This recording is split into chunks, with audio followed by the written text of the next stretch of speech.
Merci à tout le monde. Bienvenue à suivre notre édition du journal parlé en français. Nous commençons directement par les titres. Incursion des terroristes ADF à Ba, chef-lieu de la chefferie des Babila Bakwanza la nuit du dimanche à ce lundi 26 août. Le bilan dans cette édition du journal. La société civile de Mambasa demande le renforcement des dispositifs sécuritaires. C'est après une incursion des ADF au village Bana Congo. C'était la semaine dernière. Et les FARDC réagissent quant aux accusations non fondées des rebelles M23. Le colonel Njike Kaiko Guillaume indique que les FARDC sont prêts pour un mécanisme de vérification sur les actes de violation du cessez-le-feu. Tout de suite, les détails. Maendeleo FM. Ce journal vous est présenté par la reine Aminata Kitambala. Merci de nous prêter attention sur 93.5 MHz. 3 morts, un centre de santé et un hôtel incendié. C'est le bilan encore provisoire de l'incursion des présumés rebelles ougandais de l'ADF à Baha, c'est chef-lieu de la chefferie de Babila Bakwanza. C'est à l'est de Mambasa centre à Nituri. Dans la nuit de dimanche à ce lundi 26 août 2024. C'est une nouvelle confirmée par M. John Vouleverio. Il est défenseur de droits humains dans la zone qui révèle qu'une psychose règne dans le chef-lieu de la province civile. Dans la population civile, j'aurais dit qu'il ne sait plus distinguer les FARDC aux djihadistes. Suivez John Vouleverio dans cet élément. Déjà 3 personnes identifiées ont été tuées par l'ADF et au-delà de ça, on compte déjà la structure sanitaire, l'hôpital, le seul centre de santé de Baha qui est incendié. Ça comptait également un hôtel à la place, justement à Baha Centre. Donc, cette situation fait peur parce que du coup, il a été constaté que l'ennemi s'est présenté avec tout d'abord la tenue qui a été récemment notée de nos forces loyalistes. Ce qui fait peur. Donc, dans la région, il y a une difficulté énorme. L'Ialiécopis n'est pas très différencié, l'ennemi et nos forces de l'ordre. C'est à ce sens-là que nous appelons encore une fois les autorités d'en agir pour dissimuler cette situation qui amène à ce que les agriculteurs ne puissent plus continuer leurs activités dans leurs champs respectifs. Aussi, il faut signaler que cette situation a laissé à ce que les trafics routiers Mambasa Komanda stoppent momentanément pendant la journée de ces 26. Nous en appelons donc aux autorités de bien agir, que la paix puisse régner. Faisant suite à cet élément, sachez que la société civile Forces Vives du territoire de Mambasa demande le renforcement des dispositifs sécuritaires dans la chefferie de Babila Bakwanza dans les territoires précités. Dans une interview accordée à la presse ce lundi 26 août 2024, le coordonnateur de cette structure citoyenne indique qu'il y a une accalmie dans la zone. C'est après l'incursion des présumés rebelles ADF au village Bana Congo la semaine dernière grâce à la confiance que la population avait retournée à son armée, les FARDC. Mugeni Yuma est interrogé par votre radio. Il y a un peu d'accalmie. Après l'incident qui s'est passé au niveau de Bana Congo, je vis les dispositions militaires vraiment en marche. Partout, il y a des militaires qui sont vraiment en surveillance pour attaquer l'ennemi. Oui, c'est une réponse à notre demande parce que nous ne voulons plus que les habitants quittent encore le milieu là où ils sont revenus. Ils ont souffert à Mambasa Centre ici, ils sont rentrés chez eux. Et s'il y a encore le cas de la sécurité, ils risquent encore de fouiller pour venir souffrir encore ici, messieurs les journalistes. Vous voyez, ça serait très mal. Je pense que la population avait déjà confiance à l'entité, à la sécurité. C'est pourquoi la population est rentrée. Et quand je suis revenu de Bounia, je vis encore cette population là où même on a tué déjà. Cela veut dire que la population a confiance à l'armée et l'armée doit bien faire son travail pour protéger cette population. Je veux dire à l'armée, je vois le général Mugisa et les autres, de bien sécuriser la population et que la population ait confiance de son armée pour que nos enfants qui sont au niveau de l'Oloa puissent bénéficier des études comme les autres enfants. Et de suite, sachez que le secteur de Bahema Sud se sent délaissé par le gouvernement provincial que national suite aux multiples tracasseries de la milice des forces patriotiques d'Ituri, FRPI en sigle. Cette alerte du coordonnateur de la société civile du secteur de Bahema Sud, M. Bienvenu à Kaisanate, c'est dimanche 25 août 2024. C'était après s'être informé par certains éleveurs qui renseignent que la milice de la FRPI occupait illégalement la portion des terres de Bahema Sud. Suivez, bienvenue. Nous avons été informés par certains éleveurs que la milice de la FRPI a occupé illégalement notre portion de terre. Et vous voyez, la ferme de Feu Paipa est envahie par cette milice. Alors que l'autre fois, nous avons tenu informé l'autorité territoriale, l'administrateur du territoire, Katassé. Alors nous regrettons encore jusqu'aujourd'hui. Ces miliciens sont là au vie aussi de tout le monde. ils circulent aisément avec leurs armes. Les passagers, les gens qui ont l'habitude de faire des braises et tout ça, on leur taxe 40 000 francs. Et les piétons 2 000 ou 5 000. Alors nous ne savons pas si nous sommes dans quel type de jungle. Est-ce que réellement nous sommes dans une jungle? Alors nous avons déjà présenté cette doléance plusieurs fois devant les autorités, mais sans suite. Qui va nous aider avec cette milice? De l'autre côté, la milice arrive en amont et ensuite c'est l'administration de Walendu Bindi qui s'installe. Alors nous ne savons pas si dans quelle voie nous allons sortir de ce fléau-là. Parce que nous, de Bahema Sud, comme nous sommes dociles, alors cette docilité nous tient à gorge aujourd'hui. Voilà, vous venez de suivre là Maître Bienvenu Kaïdjanate. Il est le coordonnateur de la société civile dans le secteur de Bahema Sud. L'évêque du diocèse de Bunia, M. Dieudonné Ouringui, s'en va à guerre contre l'ivresse, la prostitution, voire la débauche. Ce sont des mots qui rongent actuellement la jeunesse en province de l'Ituri. Il l'a dit lors de la messe de clôture des journées diocésaines des jeunes à Fataki. C'était samedi 24 août 2024. Parlant de la prostitution, il a rappelé aux jeunes que le corps était temple de l'Esprit Saint. Il est dans ses propos recueillis par Joseph Kisuki.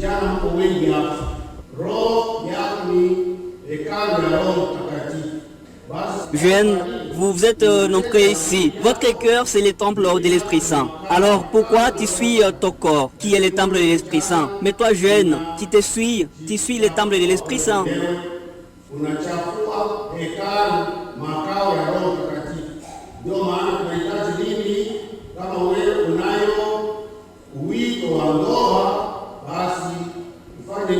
C'est pourquoi, si tu as la vocation du mariage, faites le mariage. Alors, vivez en couple comme papa et maman pour fonder la famille. Ne vous suyez pas, chères jeunes filles et jeunes garçons, suite à la richesse ou tel autre désir. Non, non, ne nie pas Dieu.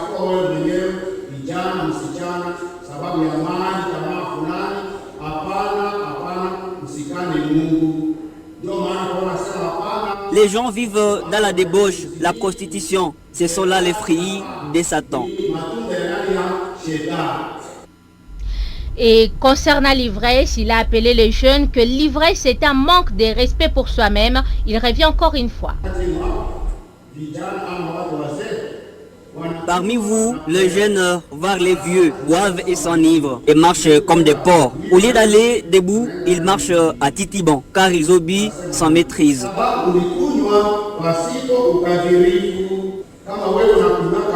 Si vous buvez de l'alcool, une bouteille ou deux suffisent. Si vous prenez trop, vous devenez ivre. Là, vous manquez le respect pour vous et votre famille ne sera plus respectée à cause de toi. L'accalmie qui sévit dans les secteurs de Walendu Piti en territoire de Ndjougou a permis le bon déroulement des activités agricoles. C'est ce qu'a fait savoir Sa Majesté Tchoumo Dieudonné. Il est chef de secteur lors d'une interview exclusive avec notre radio le dimanche 25 août 2024.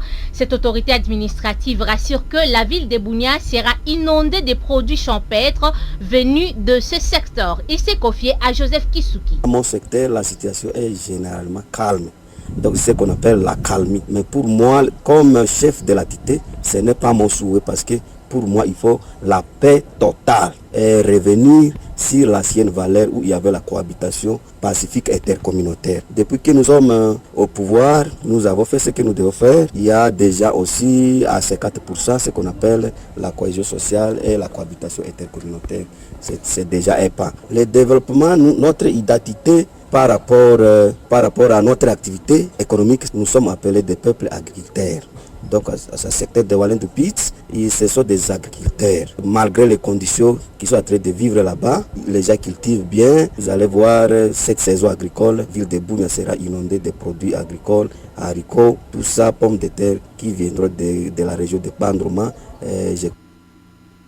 Nous l'avons bien dit au sommaire, les forces armées de la République démocratique du Congo FARDC en sigle critiquent vivement le communiqué du M23 accusant les FARDC à violer le cessez-le-feu. Pour le les consultants, le lieutenant-colonel Ndjike Kaiko Guillaume, le communiqué du M23 tente de dissimuler les violations du cessez-le-feu par les rebelles. L'armée indique qu'elle est prête à saisir le mécanisme conjoint de vérification afin de faire lumière sur ces actes et d'en tirer les conséquences. Suivez ici le lieutenant-colonel Ndjike Kaiko, porte-parole des FARDC au Nord Kivu. Nous portons à la connaissance de l'opinion que le M23/RDF ont tenté de découvrir à travers les différentes communications de ce dimanche 25 août leurs multiples violations du cessez-le-feu en cours. Dans leur communiqué officiel, signé ce 25 août, ils parlent d'un aéronef des forces armées de la République démocratique du Congo qui aurait survolé les zones de Lubero et Rutshuru. En effet, il s'agit là d'une tentative d'aveugler l'opinion, car c'est depuis 48 heures qu'à cause des problèmes de météo, aucun aéronef des forces armées de la République démocratique du Congo ou des partenaires n'a pu prendre les airs au Nord Kivu. Dans ce même cadre, pour justifier les attaques qu'ils ont lancées ce dimanche sur nos positions à Kikubo, dans le territoire de Lubero, ces derniers ont signé en date du 24 août et mis sur la place publique un communiqué évoquant un déploiement des troupes des forces armées de la République démocratique du Congo aux alentours des zones sous leur contrôle. Il s'est agi là encore d'une manipulation de l'opinion. Au regard de ce qui précède, les forces armées de la République démocratique du Congo rappellent qu'elles considèrent ces comportements bellicistes comme une énième violation du cessez-le-feu voulu par le processus de Luanda. Pour ce faire, elles comptent saisir le mécanisme conjoint de vérification élargi et les mécanismes ad hoc de vérification afin de mettre en lumière ces actes et d'en tirer toutes les conséquences irrélatives. RCM FM, ligne éditoriale, la promotion de la paix pour le développement. www.mindeleobunia.net. Radio communautaire Mendeleo, les top des médias, les informations en ligne. Les actualités se poursuivent. On vient de changer les chapitres. Le commissaire divisionnaire adjoint Ngoi Sengelwa Séguin a présidé ce lundi 26 août 2024 une parade dans laquelle il a fait la restitution de ce qu'il est allé faire à Kinshasa pendant 11 mois à l'état-major du commissariat provincial de ses services de sécurité à Bunia. D'après cette autorité policière, l'objectif de cette formation était le renforcement des capacités. Je vous propose de suivre le commissaire divisionnaire adjoint Ngoi Sengelwa Séguin.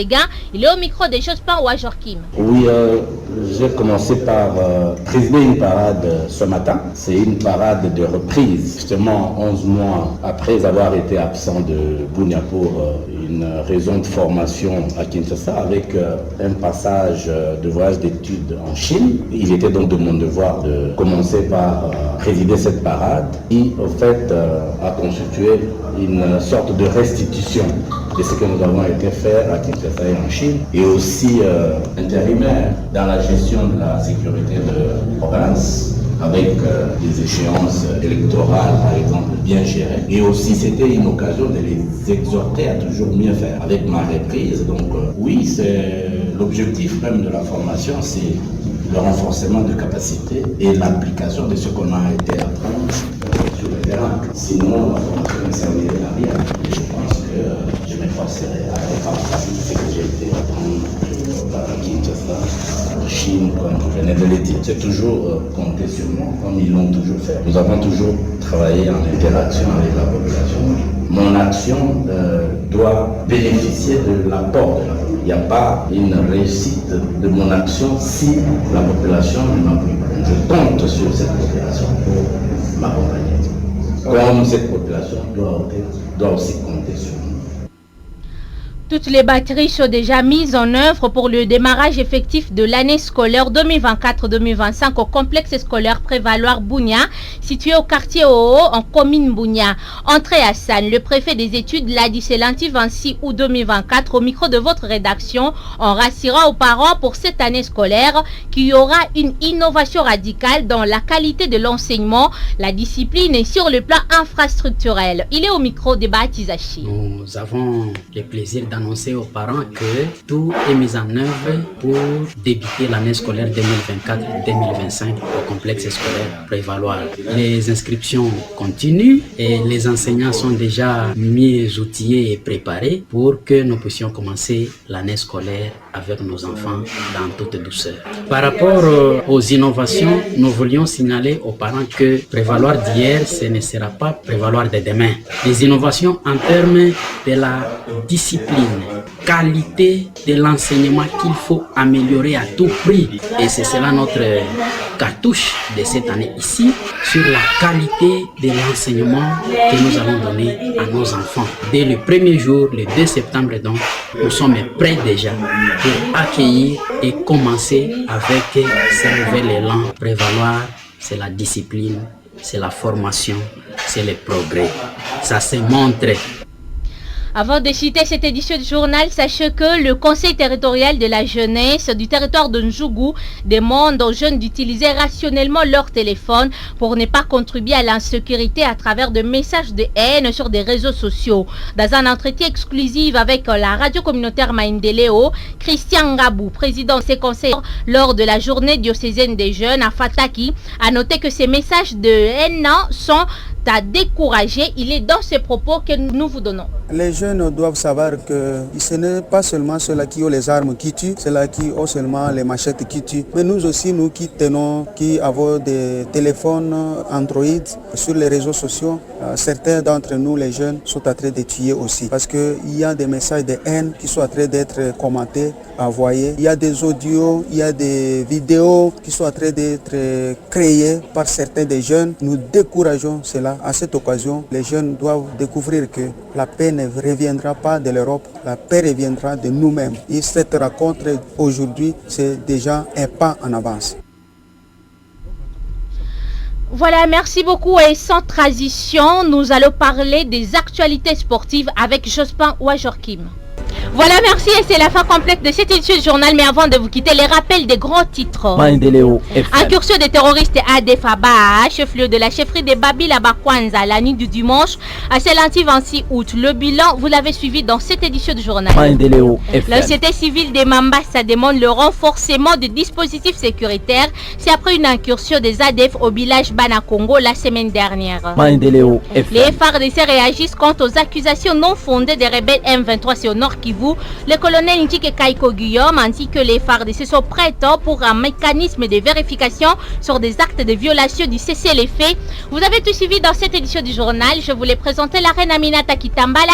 Il a intervenu dans cette édition du journal pour des actualités sportives. Jospin Ouajorkim. Il a également été à la coordination de cette édition du journal. Nous sommes nous tous sous la direction de Biamungu Kachelewa. C'est lui qui nous pointe sur la manette technique. C'est Jean-Cyr Umbata. C'est lui qui est le youtubeur.